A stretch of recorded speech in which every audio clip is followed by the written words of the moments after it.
Welcome, everybody, to the Right Habit podcast. I'm so happy you're here with me and Andrea because Andrea and I are going to talk about the importance of intuition for creativity and for life. So, this is not to be missed for anyone writing a book or anyone in big life transitions and transformation phases. So, Andrea Leigh, welcome. Thank you so much, Nicole. It's so nice to be here. Thank you for having me. Andrea, you are an intuitive coach. You are soul led. You are a spiritual mentor. And you've built your business that way after a different career. Maybe we could start with you just explaining what an intuitive coach is so that everybody knows what it is that you actually do. Essentially, what intuitive coaching is that I use my skills and modalities as a coach, but from a very, very intuitive perspective. So I tap into my guides, I tap into my clients' guides, I tap into the energy that's all around. And so sometimes I'm pulling information out of the ethers or thoughts or sounds or things like that out of the intuitive realm rather than just basing on what you and I or my client and I have spoken about. So some things that are unsaid come to the table as well. My focus in coaching is really to look at, where people have blocks, and a lot of these blocks are around beliefs a lot of the time. We can bring those beliefs forward or uncover those beliefs a lot of the time. They're not even known, and just start to play with what would that look like if that wasn't here. And that can be a very transformative experience for a lot of people. Mm, it sounds so exciting, and I like the woo of it as well. Yeah, me too. It sounds like you're listening sort of with your ears and obviously you're training as a coach, but also you're listening energetically, seeing things that others wouldn't notice. Tell me, what kind of people do you work with? What sort of people come to you? Primarily, I work with women, and a lot of times these women are in the second half or the later stages of life, going through transition. Maybe their kids are growing up, or there's physiological and emotional changes going on. Quite often, it's women who have kind of lost where they're at in life, who know that there's something more and have been in these roles of, taking care of family and growing a career, and all of the things are taking care of a house, whatever it is. And then they get to this point and they're like, wait, what about me? I've kind of lost myself in all of life.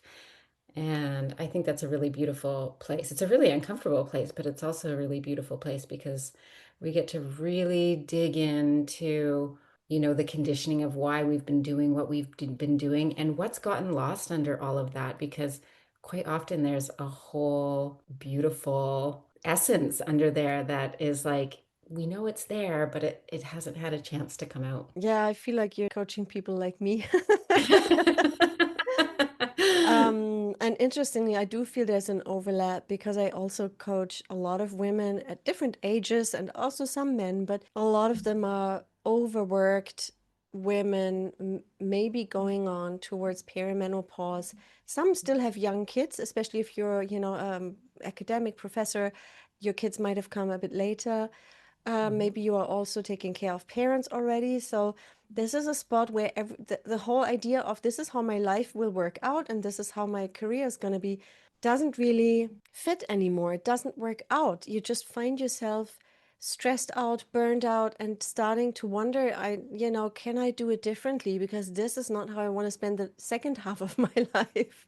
Mhm. In my case, people often they come to me because they then think I want to change myself and I want to write a book. And that is sort of my entryway into that creative, I want to own something. And in my case, it tends to be around writing just because I'm a book coach. But I feel, that I think this is when a lot of, especially women, start asking the bigger questions and think about, well, I've done all of this up until here. And where do I go now?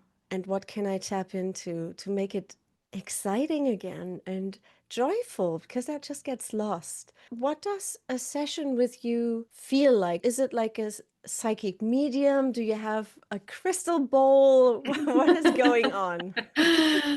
There have been sessions where I have had small windows into mediumship, like I have felt somebody for that person on the other side. Typically, that's not my go-to. We would start with a meditation. I always like to ground in first. And as we're grounding in, I typically ask the other person to think about something that they want to talk about. And maybe it's that thing that they had already thought about, and maybe something new comes in for them. That just kind of starts the thread. And as I'm asking questions, I'm also asking these questions to spirit as well, to the guides. So I'm hearing my clients' words and I'm taking all of that into account, but I'm also listening between the lines. Sometimes I see words like I'll just see a word like guilt floating, and then I can ask that person like, okay, there's something about guilt here. Like, tell me what is this guilty feeling that is sitting, and that hasn't even been spoken about yet. Or I will just keep hearing a question to ask.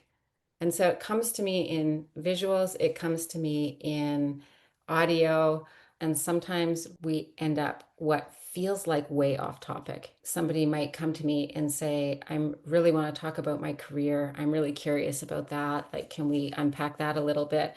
And what ends up being talked about is the relationship with their mother. But it all comes back around.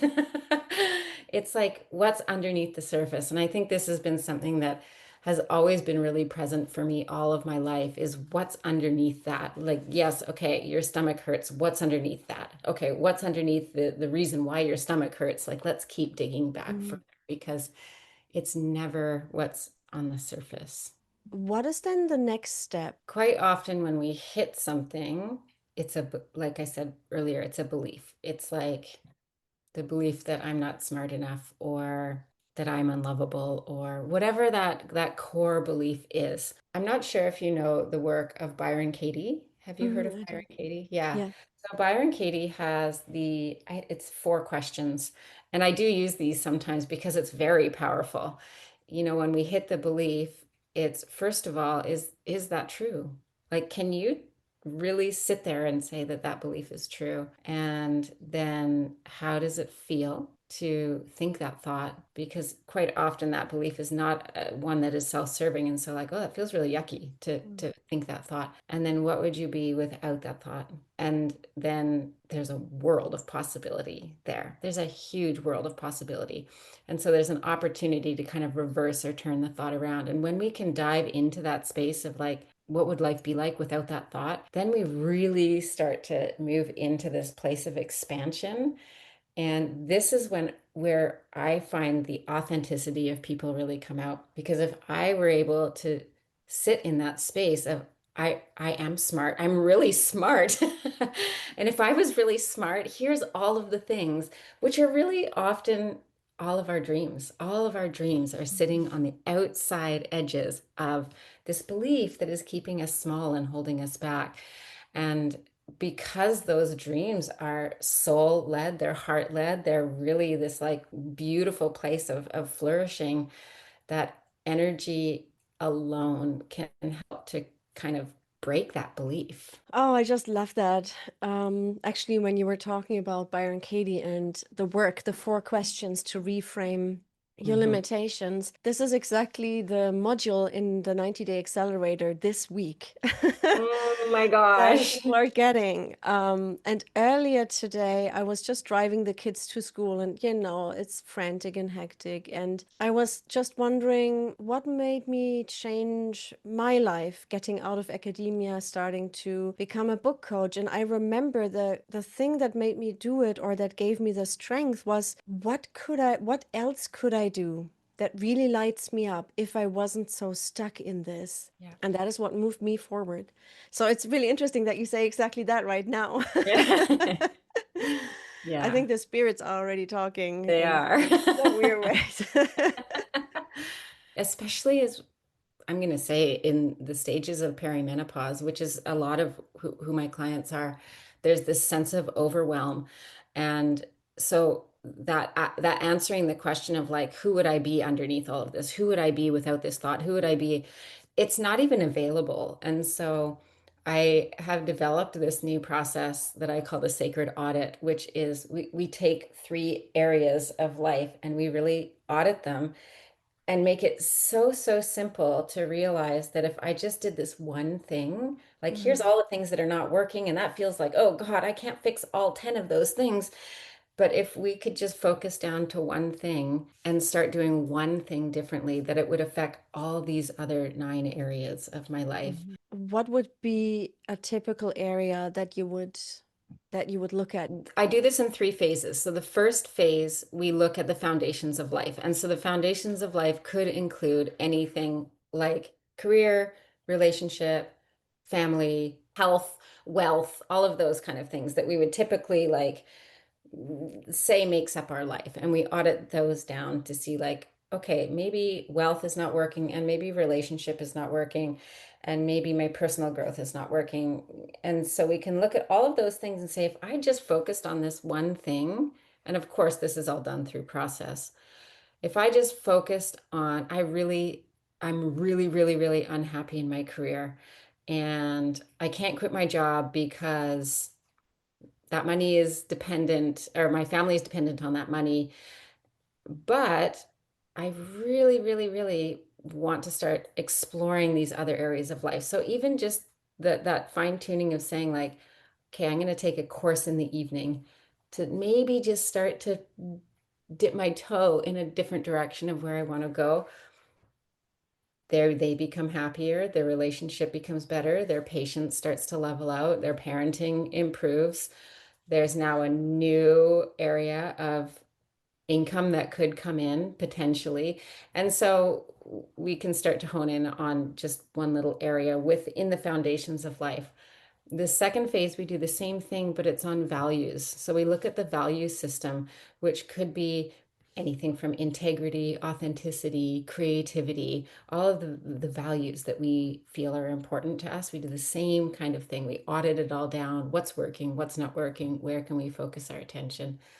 And then in the third phase, we work on, I've called them archetypes in the program, which are essentially the roles we play: mother, father, daughter, provider, caretaker. And we audit all of those down to say, here's what's working, here's what's not working. And it's not to say that we have to give those roles up or that there's anything wrong with those roles, because a lot of the times we can't. This is life, this is reality, but how can we fine tune them? Have you Mhm. tried this on yourself? So, yes, I have done this on myself. And what really became clear for me was my desire to stay connected with this spiritual realm, my spiritual health, my spiritual growth, my spiritual intentions. I realized in this that if I really continue to focus on this area, then I don't have to control things anymore, because I think I was trying to control too many pieces of my life. And if I really, really rooted myself deeper and deeper into my own spirituality, and for those people who are listening out there that spirituality feels like a tricky word, we're not talking religion here. You can call it God, you can call it the universe, you can call it spirit, you can call it whatever you want. Everybody has a different word that feels good for them. But for me, it is God, and it is being able to really see God as my partner in life, that he's the CEO. He can make the appointments. Of course, I have to show up and I have to take action in my life. It's not sitting back and doing nothing, but really being able to sit in that and root into that and have trust in something outside of myself. Have trust in something bigger than myself. Well, my health improves, my parenting improves, my career improves, my finances improve, my relationships improve, my friendships, like everything improves just from me focusing my attention on that one thing. Man, I got goosebumps because I feel like we're on the same path or something. Yeah. With things like divorce and finances and neurodivergent children who need extra help, I've been frantically running around thinking I can solve everything with just doing more. And I realized I was just hitting walls and burning out, and still things weren't, I never had peace. And then I started trying to, I didn't even try, I just sort of, I basically, I had to surrender.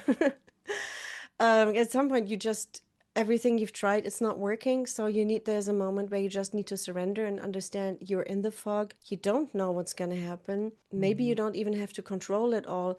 And then what opened up was space. And now I've developed a bit of through automatic writing, and sort of that is my spiritual connection, just writing in trance and meditative state. I've developed more trust into there is something bigger than myself. Just laying myself in the hands of whatever we want to call it, nature, universe, doesn't matter. And just having a little bit of trust that I can handle things and things will work out for me, and I don't have to control and micromanage everything. I feel like when nothing else works, my guidance, my inner guidance, is always available to me, Yeah, and gives me a lot totally of agree. peace. Absolutely. Yeah. So I know that you weren't always an intuitive coach. I think you said to me, you worked in a, regular career, and you were also a book coach at some point. So my listeners are going to be quite interested in that. Yeah.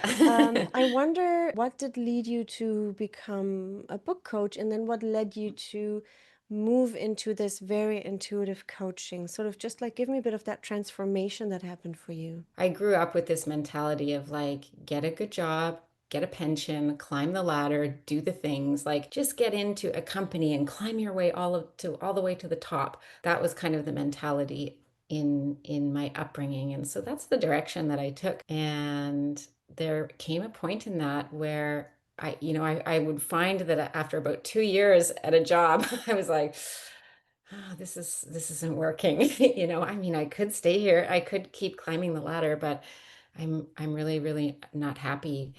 And it was kind of in my late 20s, I think, I walked through the doors of a yoga studio.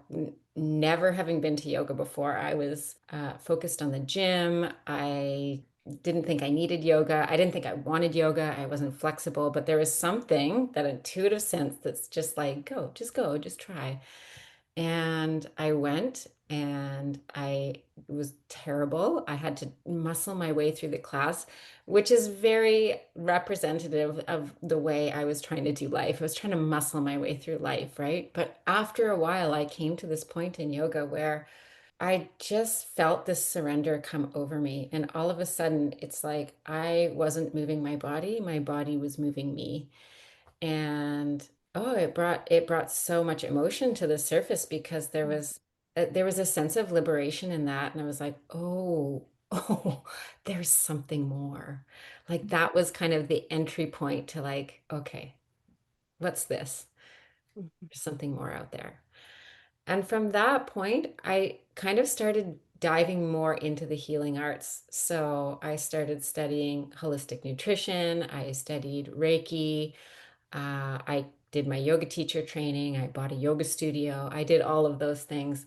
I also had children in that time frame, so there was like a big gap of time that was focused on parenting, which was probably the hardest part. I Mhm. had children later in life. And so, I mean, I think I was 36 when I had my first, and 37 when I had my first, and 39 when I had my second. And I mean, I don't want to say that this is true for everybody, but in my experience, having children later in life was both a blessing and a challenge because I was already set in my ways. And so this new thing coming into my life, trying to dictate it, I had a really hard time with that. But also, I had the awareness through all of the personal work that I had done to say, I can try to parent the way that I was parented and continue to muscle my way through it, or I can reparent myself at the same time. And so that became probably my biggest spiritual endeavor, was really diving into that side of myself and realizing that I have to do things in a different way if I want to survive. I say that in air quotes. um I think any parent will understand the Yeah. thought of survival. Yes. And that's really when I dove into the world of personal development and really understanding the mind, but the mind spirit connection, mind body spirit connection, deeper than just yoga, the physical aspect of yoga. I started diving more into like how does the mind work and learning about beliefs. And this is when I started studying coaching. And, that brought me up to a certain point. And then COVID hit. It was 2020. My marriage started to dissolve, and it's like everything all at once started to fall away. I had two young children, 2 and 4 years old. My marriage was dissolving. I didn't feel like my career dissolved because all of the yoga studios shut down. And so I was just kind of sitting there in this empty space, which, of course, I mean, that's challenging. It's so challenging, but it's also so good, right? It's so good to have that crumbling of everything because then there's an opportunity to look and see what we want to build out of that. And it just became a really beautiful portal for my own writing. And I just started writing and I loved it. And I would share my pieces of writing and other people loved it. And then people started asking me if I could help them write things, and I did, but I realized that I needed to study this, so I started studying like developmental editing and all of the things, and it's just a portal that opened without me even trying to open it. What ended up coming from that was a woman that I had met maybe 3 years prior. She contacted me and she said, I really want to write a book, but she's a very, very busy professional and didn't have time to write it. And so she asked if I would write her book for her. And so for a year, we sat together and we would meet once a week and she would just download verbally all of this information and we would kind of go chapter by chapter and I would then spend the week listening back to that recording and writing it for her, which was a really amazing experience. It gave me a lot of know-how of how to write a book. And so I continued to work and practice and study in that. And by the end of it, it was a huge accomplishment, 86,000 words, and Wow. also gave me the realization that this isn't what I want to do. I want to teach other people how to do this. I don't want to, I mean, the love of writing is a beautiful thing and it's a beautiful gift for a lot of people. And I just really wanted to empower other people how to do that. And so I flipped the script and started coaching other people on how to write. And I realized that there was a bit of a sneaky motive underneath it for me because I really my audience was women writing memoirs.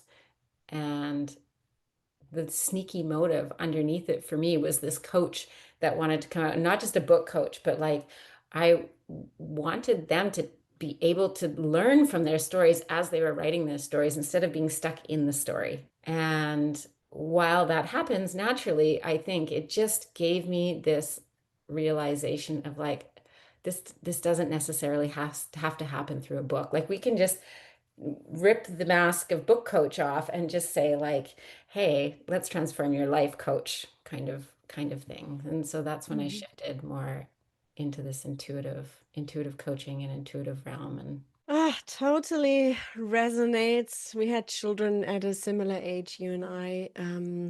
Also the marriage stuff. Yeah, and I know exactly what you mean. I have one, not gonna call her a memoirist because she did write it as autofiction. So it became a novel, but it was based on her life. The book is called Seven Lives. And just seeing this woman so accomplished in her career, getting the catharsis and understanding and reframing and sort of going through the phases of her life for the purpose of then, injecting life into her characters. That is the juicy stuff. I love words. I love creating beautiful chapters and the flow for the reader. And I've been trained, like I've been overtrained in journalism, academia, masters in creative writing. But this part of the human being is what makes it so beautiful to be a book coach. And there are actually, I'm more of a writer's coach or author coach rather than a book coach because some people really just love words. They want to be an editor and not really talk to people. Totally understood. And for me, it's I'm doing it because this is how I select my clients. I want to work with people who are going to have a transformative journey through writing a book. Have you ever, other than the sort of partnership book that you did with this person, have you written your own book at some point? No, I haven't. It I have chapters that Mhm. are written, and I have a lot up here. And yeah, I have had a lot of messages lately that it's time to start that again.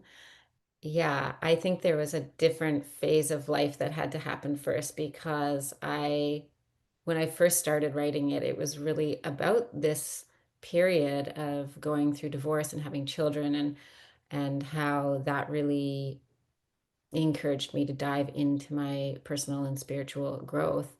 And that part is still important, but there was an end piece that needed to happen first. And I think that end piece was really just about,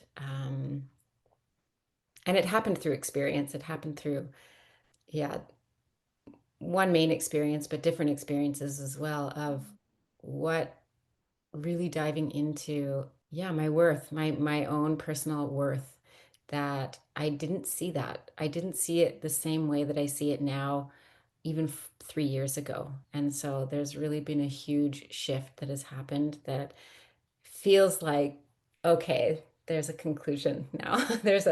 The story has something to sit on. And so, Mm, yeah, maybe it's time to interesting. again. I'm super intrigued. Yeah, I'm Um, actually curious about when we were talking last time about the program mm. that you have starting in January. I was like, that could be really good timing.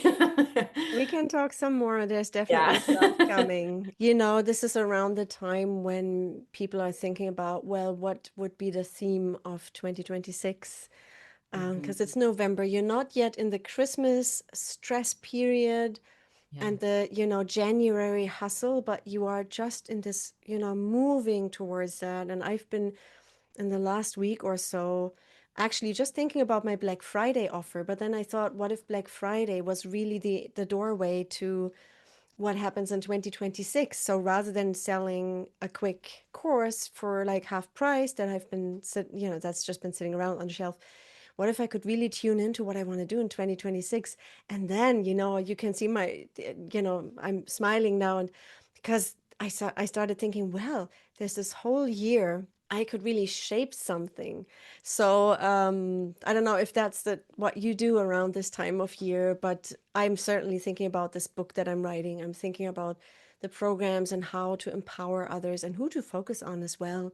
Really honing in on what clients I want to work with to be feeling like, oh, I want to enter this sacred space and like bring forth these words and the magic and sort of how to tap into that takes a little bit of diving deeper into yourself and because we can get so easily caught up in, okay, I've got my business strategy, I've got my funnels, and this, I need to make this much money to make it work. Yes. But Yes. yeah, mm, Yeah. It's interesting how that seems to happen. For me, that seems to happen twice a year. Of course, there's January. Everybody's like, first start, January. And if we think about it seasonally, like January is really like we're wintering. And mm-hmm, so I really like it's like the audit, right? Like what are we doing that's not working? And so what mm-hmm, can I kind of pare back on or reassess? And then springtime is then this really beautiful, like, okay. There's then for me that feels like more of a time of emergence. But mm-hmm. I think writing can be a very wintering thing to do because as we're writing, we're always taking inventory and we're always having realizations. Like writing is, I think, a very, very magical place for intuition to come out. And intuition is something that everybody has. Don't sit there and say, I'm not intuitive. You are. We just need to find the tools that help that to come out. And I mean, I can't tell you how many times I've written something and then look back at what I've written and been like, wow, that's, yeah, so it Yeah. can be a really beautiful tool for assessment as well. I think it's really important for writers to tap more into intuition. Hmm. Yes, you want to plan out the outline, that's fine. And you can plan out your chapter and topics. And I've done all that with lots of clients sitting down and just sort of, the post-its, the whiteboard. It's exciting. But also sometimes you overplan. And then when you've planned it all out, you're sitting there with this perfect outline, and then you need to start writing. But at that point, Hmm. there's this pressure. There are these buckets and containers where things should go, but maybe top of your head is something that would belong in chapter 17, end of the chapter, and that wants to come through, but you feel like, well, but I ought to write the introduction now. And often that can really just hinder the whole process. It's just like with life. If you have a certain way of this has to happen this way, and then it doesn't, and then you can't move forward. I used to get my clients, we would do the outline. Of course, it's necessary. It has to Hmm. happen. What do you want to write about? What are the chapters? How we blah blah blah, all of that. And then I would get it all printed up for them so they're like, "Okay, great. I have something that I can launch off of. Perfect, necessary." And now throw that all out the window. Like, what? And I would tell people that, like, Hmm. don't rely on this. Yes, it's there to fall back on, and now you have a starting point, but don't let that control the writing because you're gonna get stuck. And so just let it come. And if you find yourself off track, don't consider it off track. You've actually found the right path.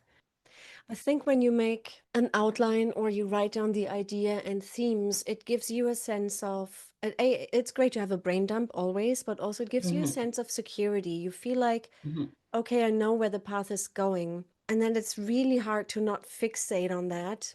And that's exactly what I'm trying to figure out for my clients, because I we are great at making outlines. I have a little program, the Book Spark, where we just get from idea to outline. But then actually, I would rather for them to say, that's great, park it. And now let's do some automatic writing, intuitive writing, and just let it come out in the way it wants to come out. Because that outline is somewhere in the subconscious. It's not gonna go away. It's not gonna it doesn't you don't need it for your writing sessions. Yeah. Let it come through, and that switch from the planning that gives you this confidence and the excitement, then into, and now let's take a step back and see what comes to you. I think that is what I'm also learning myself in life. We do have, it's always a ping pong between being rational and logic, but then letting go. It's like a constant sort of expansion and then a little bit of sorting. And that is basically, I'm probably an intuitive writing coach now that Yeah, I think of it. absolutely. Yeah. But yeah, it's hard. This is all the writers that I work with. And even I'm a writer, I have a writing partner. So we are chatting about issues. That is really what gets you to the finish line, to understand this process and hone it for yourself rather than following the recipe, the formula, the boxes. It's just, I've not met a lot of people that can work like that. Some Hmm. maybe can, but they don't tend to come to me. I have this visual of, there's the outline, all of the titles of all of the chapters and a numbered 1 through 24 or whatever it is. And then the visual is all of the written titles being dumped into a swimming pool. Hmm. And then diving into the swimming pool and being like, "Oh, okay, I'm gonna pull this one out." And so they're all jumbled up. They're all swimming in the mix, but they're not necessarily in order anymore. Hmm. And so they're there and they're the foundations and they're the pieces that we want to work with for sure, but maybe they're not going to happen exactly the way we thought they were, and we can just dive into the pool and pick out what is closest to Hmm. us in that moment. Yeah. Yeah, beautiful. I mean, I really hope all the writers who are listening and the creatives and content creators and coaches are taking this on board. Mhm. It sounds easy and completely true to me, but then doing it in practice is not so easy, I think. Yeah. But I love that image of the swimming pool. When you said that, I Hmm. saw a rainbow. I saw a rainbow from the outline over into that beautiful pool and all the sparkles, right? Sort Yeah. of, it's not you need to harshly let go of the outline and then Nope. jump into the pool. It's more like, hey, there's this beautiful transition, which then Mhm. makes the sort of wholesome writer. We are totally riffing here on Yeah. I love it. on stuff, and yes, but I don't know. So this is so just like anyone listening, I just want you to notice what came up for the listeners, right? What visuals, because this is a very intuitive conversation, and I just wonder what would come up for people when they are listening, and already hopefully they are tuning in, expanding, opening up, breathing maybe more deeply through Mm. what we are talking about, and sort of like spinning from one thing to the next. And that is how creativity and how personal transformation can work in such a beautiful way. Yeah. Creativity doesn't come in a linear way.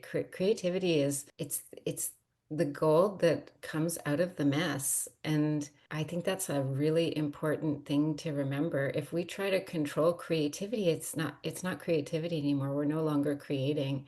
Mm-hmm. And so there has to think about when you have your most brilliant downloads in the moments you fall asleep, just before you fall asleep, or in the shower, or like they don't come when we're trying to have them, like, oh, I need to think of the outcome for this, or how is this going to unfold. And the downloads don't come when we're trying to funnel the downloads in. They come when we're doing something completely neutral, and that because there's spaciousness then for that to come Mm-hmm. in. And yeah, there has to be this balance between getting all of our thoughts together, but also continuing to keep this space open for creativity to come. Yeah. Yeah. And let it be messy. Yeah. I agree. And also, it's not easy. If when you just Nope. said, let it be messy, I already felt like, no, it should be messy. It's so interesting because I know how it works. And then there's the layers underneath, Hmm. wanting something different, wanting to control. Have you ever heard, I believe it's in Elizabeth Gilbert's book called Magic. She talks about, it's not her that she's talking about, it's somebody else that she's talking about the poem where this woman was working out on the fields, and she felt this poem coming, like from afar over the hill. She felt this poem coming, and she knew that she had to run back to the house and grab her pen and write the poem down before it blew through her. And she got to the house and grabbed her pen just in time to write the poem down. But just as the poem came through here, it came out on the paper backwards. Have you ever No, read that I or don't heard remember that? that Yeah. part. It's like creativity comes in just these moments that, and we just have to grab them in whatever way we can while they're here. And Hmm. Some of my writers are writing the conclusion first. Yeah, mhm. so sort of Yeah. the thing where the character ends up, or where in if it's a self-help book, sort of. And I actually did something like that with my most recent book as well, where the conclusion came fairly soon. Maybe just my inner guidance wanted me to know, no matter how hard the path is to get there, this is where you'll be in the end. Yes. Which is There's a really nice landing point. to have. Yeah. Yeah. I just wonder what's next in your journey, because we are always on a journey. You just talked about maybe you're going to start a book. We talked about 2026. I wonder if there's anything you want to share from, tapping into your own guidance and intuition, what you feel like there's something on your journey that's coming that you Mm. can taste, you can smell. There's a hint if you're happy to share. Absolutely. This is something that I'm just starting to realize and bring into the world, is really this realization of working with women in perimenopause. We talk about a brain fog, and I don't have the resilience, and my stress feels higher, and I feel more emotional, and all of the things. Like, what is that all telling us on a spiritual level? We can talk about science for sure. We can put facts behind it of what all of the things are happening. But what I really believe is happening is that our bodies, our psyche, our spirits are coming into this place of, can I swear? Go ahead. Are no longer being able to handle bullshit. We put down the bullshit shovel. So this is again where this process came in of the sacred audit of like, let's trim what's not working in ways that we can. And that doesn't mean that we have to put everything down. It doesn't mean we have to leave our marriage. It doesn't mean we have to leave our job. It doesn't mean that we, XYZ. But how can we do it in a really sovereign way where we're not overgiving of ourselves to the point of self-abandonment? This stage of life is really teaching us to fine tune where we're putting our heart and soul and attention, and we can have a really, really, really exciting, beautiful second half of life if we start to make these shifts. This is often a time where you stop and you wake up and you think about, well, what actually excites me and where can I go when I'm not constantly burnt out? Yeah, Because there's exactly. so much more, so much joy to be had. And I'm also relearning that myself. If people want to find you and maybe they got really excited and interested in the sacred audit that you're offering, where Mhm. would they go? What would be the easiest to get in touch with you? Yeah, the easiest is my Instagram page. That's where I'm most active.